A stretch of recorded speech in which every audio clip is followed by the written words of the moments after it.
All right, I will just get started. Hello, everyone. My name is Pamela Krayenbuhl. I just want to say I'm feeling really moved by everything Caroline just said, so I want to just take a moment, and I don't know if she's still on the Zoom, thank her for that, because yeah, I'm going to hold some of that with me when I work through this. The talk is called Performances of Entrapment, TikTok's Vernacular Screen Dances Are Viral Choreographies of Constraint, which is really just a very fancy way to think through what it is that TikTok is doing to the dances that are performed on it. So I'm trying to think a lot about the platform and its specificities. And you know, in the spirit of what we've been talking about here this week, I think if I were to turn this into verbs rather than nouns, right, it would be entrapping, constraining, right, shrinking, you know, those types of words. So here I go. TikTok has been mentioned several times over the course of this symposium. There's been talk of it as the primary avenue through which most young people are introduced to screen dance today, and also as yet another push towards so-called vertical cinema, which at first seems to make sense for screen dance, since bodies are generally vertical when they're dancing. Fortunately, I had already planned to address both of these topics and more in this talk, so what I plan to do is offer an initial reading of the platform and the majority of its screen dances so far. So I'm going to be generalizing here, and I think that's an okay first step, but I hope that we can get into the more granular later on in further research. Spoiler alert, per the title, my point here is that TikTok dances are less about the seeming freedoms of the new platform, which do seem to be abundant, but they are actually more about its constraints. So to begin, and this is going to be, you know, new to some of you, but not new to many of you. So I apologize for that difference. So the 2010s saw the birth of short-form mobile-only video. So from the now defunct Vine app to Snapchat's disappearing content, which was later copied by Instagram, Facebook, and briefly Twitter, to music.ly, Dubsmash, RIP, and now TikTok. Practically speaking, these most recent apps have bridged the gap between video calling, popularized by Skype and FaceTime, to the television-adjacent video repository that we all know and love, YouTube. So today, just as one can scroll through the primarily text-based content of Twitter and the primarily image-based content of Instagram, one can also scroll through the brief videos of TikTok. Of course, unlike most social media platforms, which center one's personal networks, TikTok's mysterious algorithm draws from YouTube and even long-form streaming services like Netflix by centering its own alchemy of personalized content recommendations via the For You page. So you'll see on the left there, I've circled the For You. This is the default screen that you get when you open TikTok. The For You page, or FYP, serves up content from unfamiliar users rather than those who one follows. You have to actively toggle to the right screen to following in order to see folks that you already follow. So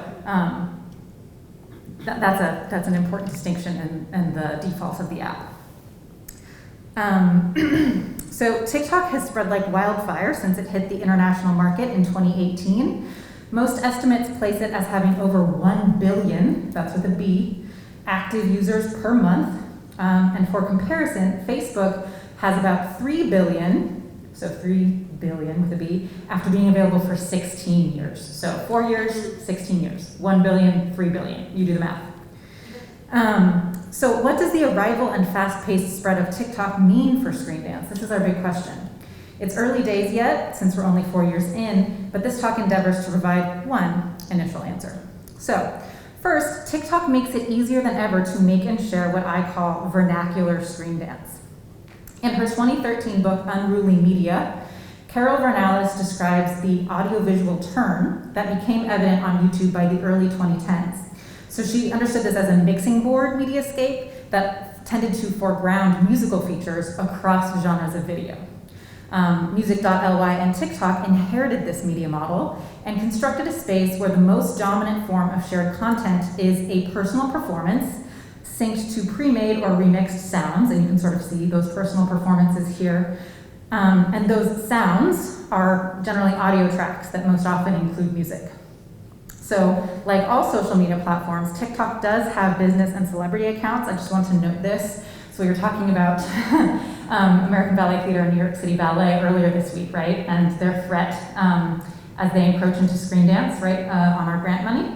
So they're also on TikTok. And so too do individual professional dancers, especially famous ones, as well as musicians. So my example for you there is Lizzo, who, if you don't know, is sort of a fantastic musician, singer, dancer.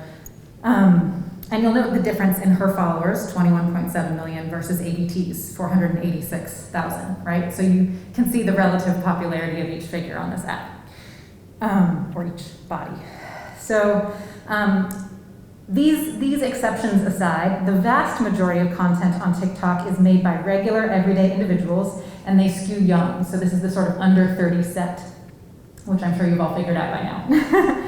While there are arguably many genres and subgenres of TikTok videos, what users refer to as straight talk, and I want to be clear, straight talk is not a reference to sexual orientation, but rather to its mainstream content. So like straight and narrow is, I guess, the origin of that.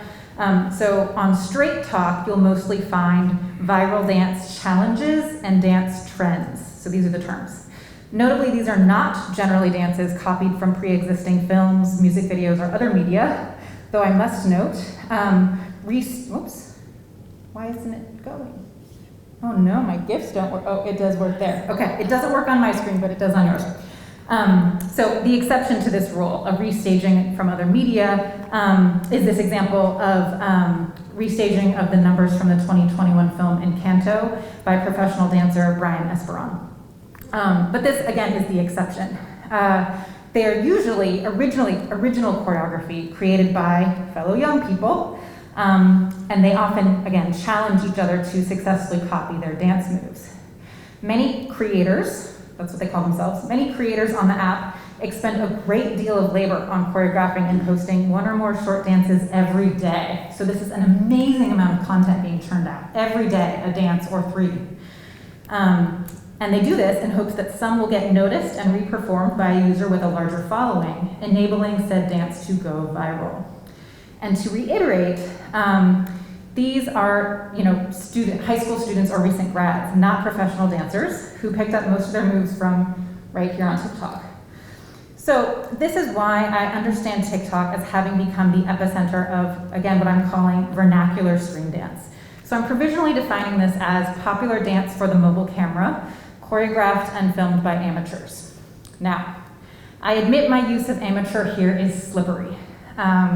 Some of the most successful dance makers on TikTok have formal dance training, and a lot of it, either through school or local dance studios. Some even have like a decade of intensive dance experience in, say, the competitive dance circuit or similar. That said, few seem to have any videography training. So if they skew towards the professional, it is from the dance world, not from the film world. But many young people take TikTok seriously as a potential revenue stream, meaning they seek to become professional TikTokers, right? And certainly some of the most followed users on the platform, such as Charli D'Amelio, let's see if that works, yeah, there she is, who has 139 million followers, and the inhabitants of various social media group houses, such as Hype House, which is like a literal mansion in Los Angeles, of which notably D'Amelio was an original member. These types of figures have indeed succeeded in making TikTok their profession. Top stars such as Michael Lee, pictured here, are reported to earn over $1 million per year, and notably just about all of these top earners dance, right? So even slightly less known makers, including those who post dance videos exclusively with no other content, have secured agents, and therefore additional professional opportunities in modeling, music video, etc.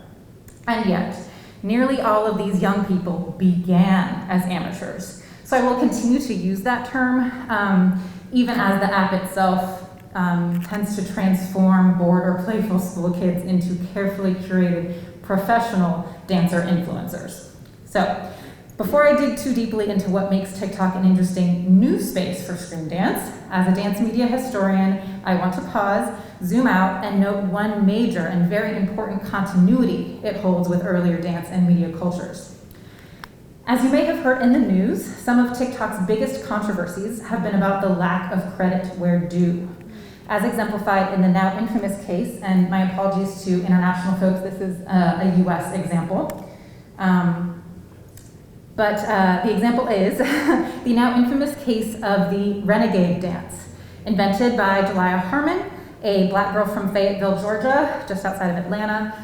But the dance was widely credited in its early days of virality to the aforementioned Charli D'Amelio, remember the most followed girl on TikTok. She's a white girl from Norwalk, Connecticut, who has, at this point, become the app's most followed celebrity, as I mentioned. She rakes in millions of dollars a year from over a dozen brand partnerships. She just starred in a Hulu docuseries about her family last year. She published a book. She started a podcast. She has a nail polish collection, a makeup line, lots more stuff. Harmon, on the other hand, the originator of the dance, made a few one-off television appearances and a few brand partnerships. And that's about all, right? She has 2.9 million followers, again, compared to D'Amelio's 139 million. So, after the theft received a great deal of visibility, and Harmon reperformed the dance on her own TikTok, which she had originally debuted the dance on Dub Smash and Instagram. So, in transporting it over to TikTok, D'Amelio followed that with an apparent act of goodwill and did a duet video where you can choose to split screen yourself with a pre-existing video. This does not require that person's consent, by the way. You can duet any video that is public. And so this is her, I presume, trying to fix the optics of the theft, right? So she seems to think this is enough to balance the scales. I have a note, reader, it was not. So this state of affairs might be understood as a microcosm of the racial politics of TikTok, especially American TikTok, which I know most closely, although I wouldn't be surprised to hear that this is true in other parts of the world as well. And this is especially true of those crucial first few years, right, of the app, where it really developed, its culture. But as most of you in the audience today are well aware, this is also in keeping with the history of popular and vernacular dance in the United States, and again, globally, more generally. For well over a century now, African American folks have developed exciting and cool new dances, and this is a term I'm borrowing from Brenda Dixon Gottschall, right? From amongst the several she has used to define the Africanist aesthetic in dance. And white folks have not only copied those dances for generations, but profited significantly from them, right? And this is where it comes back to money, is that what the trend we see time and time again is Black folks invent things, right? They innovate, they create these amazing new arts, and then the white people colonize them, right? And they profit from them, and it's this sort of repeated history that the US can't seem to stop. So in this way, TikTok tells the same old story, dressed up in a fancy new cover. Now, I hate to leave it on that depressing note, so let's talk a little bit about the specifics of dance on TikTok and some of those possibilities I mentioned earlier. So, like earlier 21st century viral choreographies before them, TikTok screen dances are at least partially pedagogical in their intent.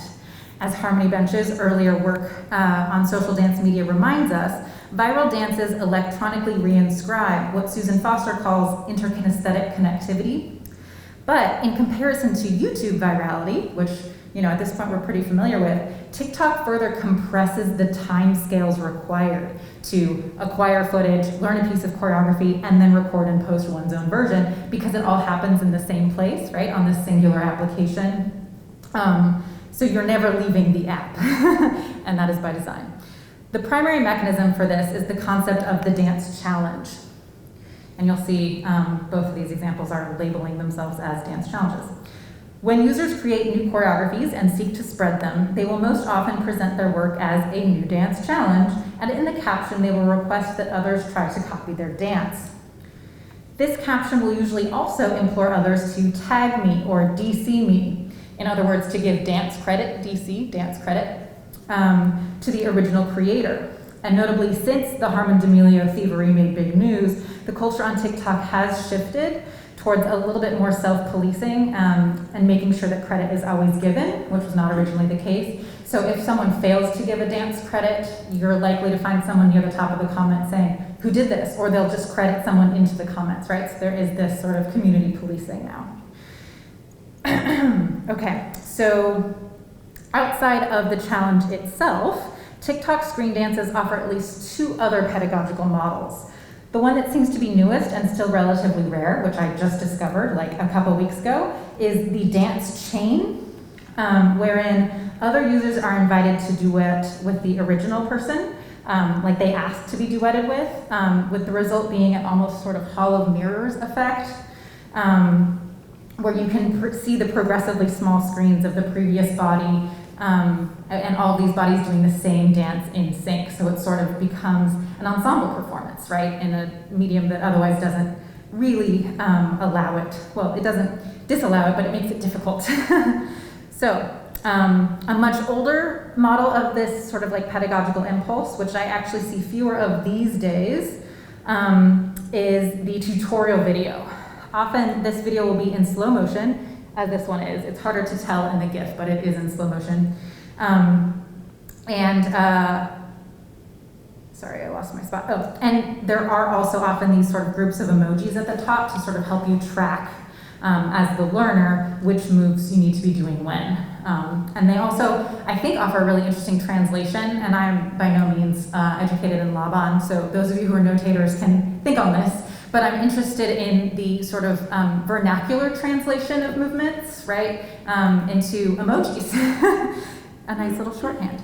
So all of this about pedagogy and whatnot, and the different ways in which it comes through in the app, all of this is a long way to say that despite their cultural and political continuity with previous dance media, TikTok's viral choreographies and their modes of transmission are shaped by what technology studies scholar Janet Murray would call the affordances of the medium, or in this case, the application. That is, the properties of the app that allow particular uses. So TikTok makes it easy to apply a slow motion filter, to superimpose simple symbols, i.e. emojis, atop one's footage, to duet with another video, and much more.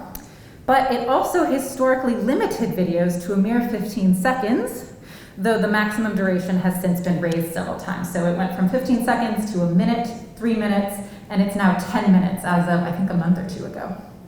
So even now, most users on Straight Talk don't exceed the original 15 seconds, meaning that these masses of vernacular screen dance are largely micro screen dances, quite short, quite small, which is how they're able to produce, 1 every day, 2 every day, right?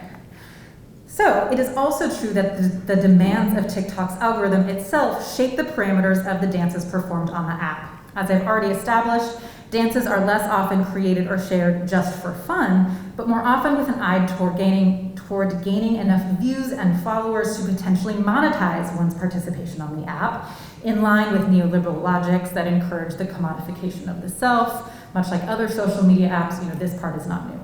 But TikTok is an unusual social media app in that for its first year or 2, it was mostly dance videos.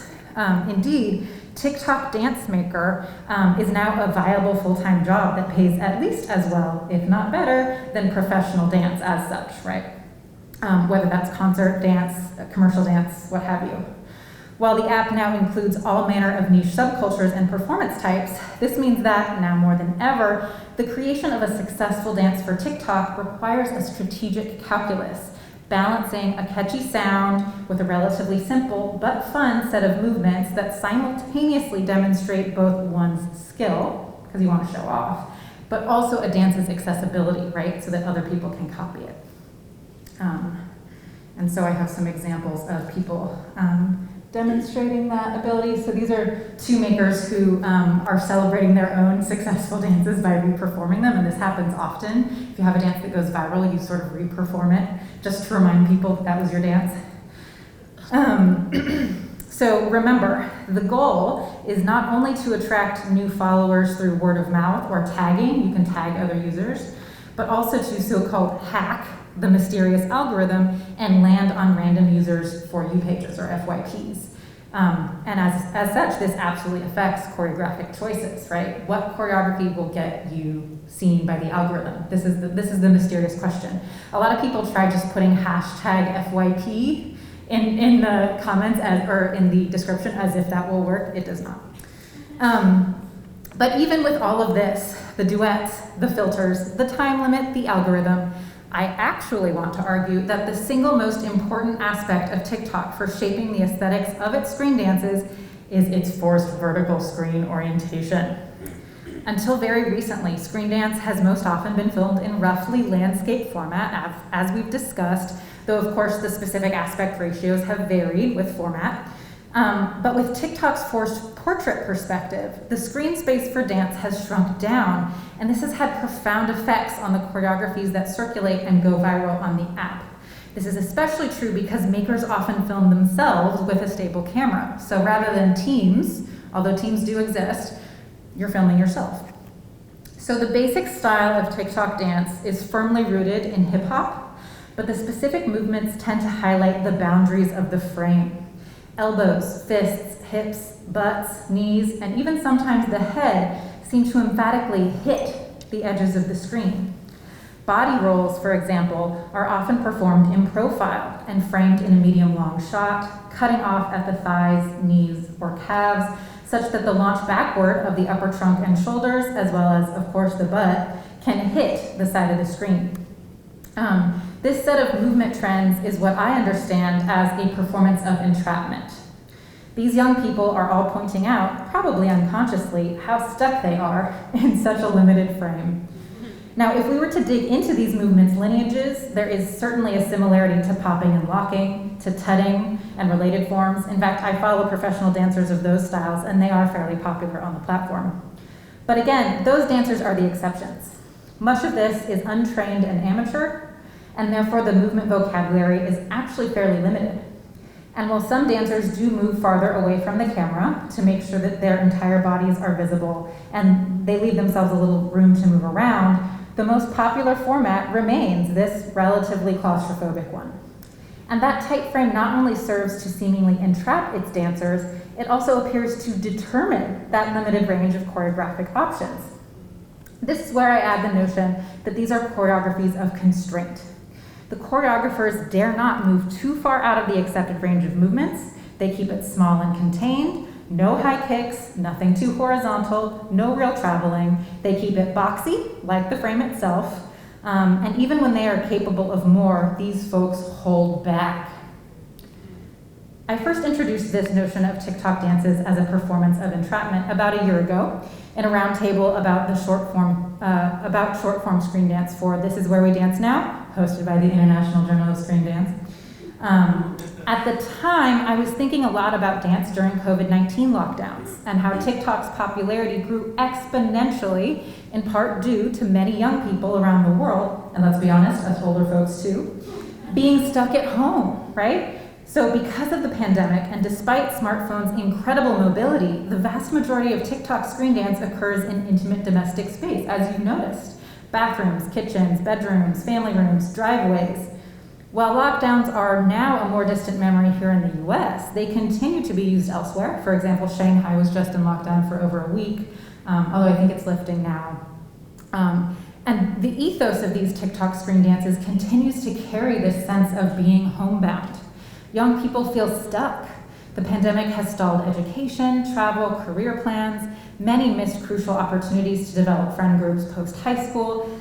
TikTok remains a placeholder for the dance club or studio that might not come back from closure, or the teen who is immunocompromised or lives with someone high risk. Like, this is a very important space for them.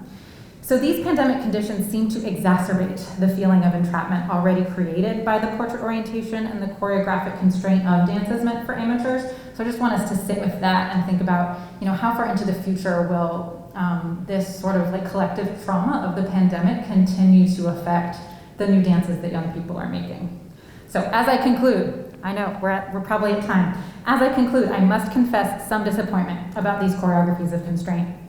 TikTok offers a number of video editing possibilities within the app that I haven't even mentioned yet, such as the ability to apply green screen, tools to loop, reverse, multiply, or distort the image, Additionally, as we all know, phone cameras need not be placed stably. They can be attached to any number of moving vehicles such as carts, skateboards, drones, bicycles, cars. They can be rotated sideways or flipped upside down. And yet, very few dance creators on TikTok take advantage of these many possibilities. Some do, of course, and as niches continue to grow and develop, we may start to see more professional screen dance on the app with more videographic variety. But with regard to the vernacular, I hold out hope that something like these, and I'm going to play you a few, will become the norm rather than the exception. And I'd like to see these next 3 quick TikToks as a starting point for more interesting relationships between dance and camera. So I know you're all probably itching to ask questions, but I just want to, so you can see some TikToks in non-GIF form. Here are 3 that I think are doing slightly interesting camera work. We run a corner, I pass her some bonus, she serving your own. She won't gonna wanna, she won't king spider. Don't look up the idols, I'm bigger than idols. She cross out the name, don't need for no title. I'm giving them verses like it was a Bible. I can't find. So you can see there the camera sort of responding, although the dance remains simple, right, and boxy. So here's another one that plays with editing.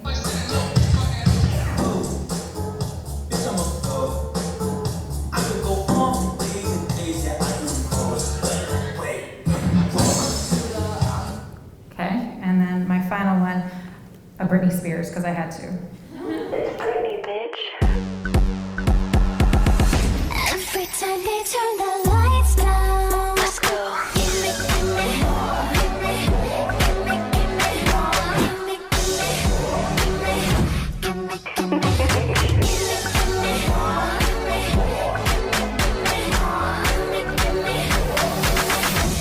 me, give me, All right, and I will end there, but you can sort of see the potential here, right? That one's a little bit more complicated than just the gimbal, you know? So, thanks all.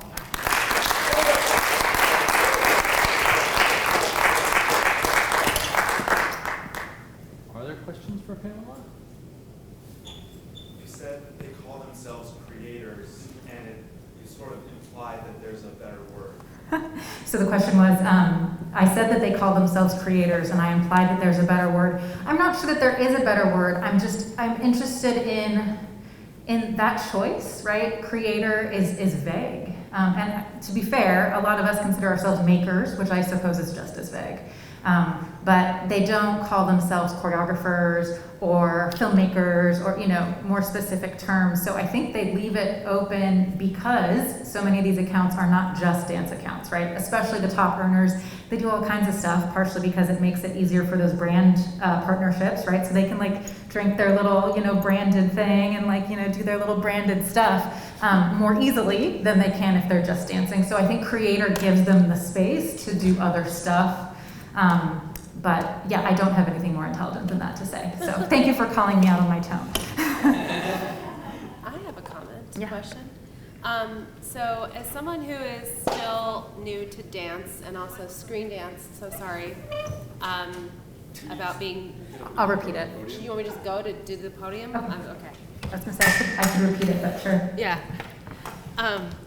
So as someone who's a visual artist and such, but is new to dance and screen dance, but have been helping Doug. I'm noticing in these short videos that from my exposure to dance, the diversity in the body types and also the folks doing the dances is quite wide. I was just wondering if you had any comments on that. That's wonderful. Thank you so much for that question, mainly because I wanted to talk about it in the talk, but I knew that I was going to run over if I did. So I curated for you, obviously, right? I made choices, and they were different than what the algorithm tried to force on me, which I should also note. So I actually got a separate burner phone just for TikTok because I wanted it to be contained. I didn't want it to be grabbing data from other stuff that I do in my life on my personal phone. I really wanted it to be its own contained thing, and so it started from scratch. My account is called Dance Talker. You shouldn't follow me. I don't make anything. So everything that I signed up with was dance, and I only follow dance people, and I only search for dance things, right? And yet the algorithm will give me other stuff all the time that I don't ask for in that For You page. And at the beginning, it really was just feeding me a bunch of white American teenagers. That's really all I was getting at first. And I really had to actively seek out a more diverse group. Oh, and when I say white American, I mean skinny white American also, like thin, like they got their little crop tops, you know, regardless of gender, they've got all kinds of, you know, toned six-packs out. And yeah, and that I was just not about that, obviously, and I knew that there were other creators out there. And so I did find them. And they are making stuff and they do have followings. But I think the young people who, you know, are doing that work are doing work to find their people, right? So it does require work. If you are not this presumed white middle class teenager, you have to work to find your stuff. So yes, there is a huge amount of body and physical and identity diversity on the app, but that's not what the algorithm privileges. And as a sort of side note to that, one of the creators, in fact, I'll just go back to him since I have it up. The username is BGotFans. BGotFans is a really popular dancer, and like some of his videos have millions of views, but he's continually getting shadow banned by the app. Shadow banning is a practice, it's pretty murky, but it's where the algorithm tries to bury you. And I'm not quite clear on how it works. I don't think anyone is, but you know, he's obviously of larger size, and he doesn't have that cute little six-pack. And it's unclear if that's the reason, or you know, if it's race, or you know, I can't tell you why. But he's really, really popular, but the algorithm tries to bury him, and he speaks about it in his videos. So yeah, I think there's a lot there to be unpacked, and I hope people are doing that work. Sorry, I'm probably taking up time. I would just add as we, oh, here we go, okay. One or two more. Harmony.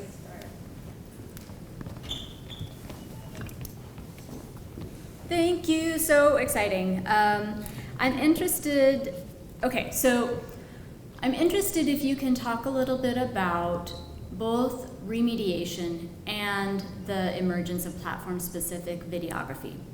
So one of the things in looking at the examples you gave, to me, I was like, oh, those emojis are obviously a kind of an update of Dance Central or dance video games.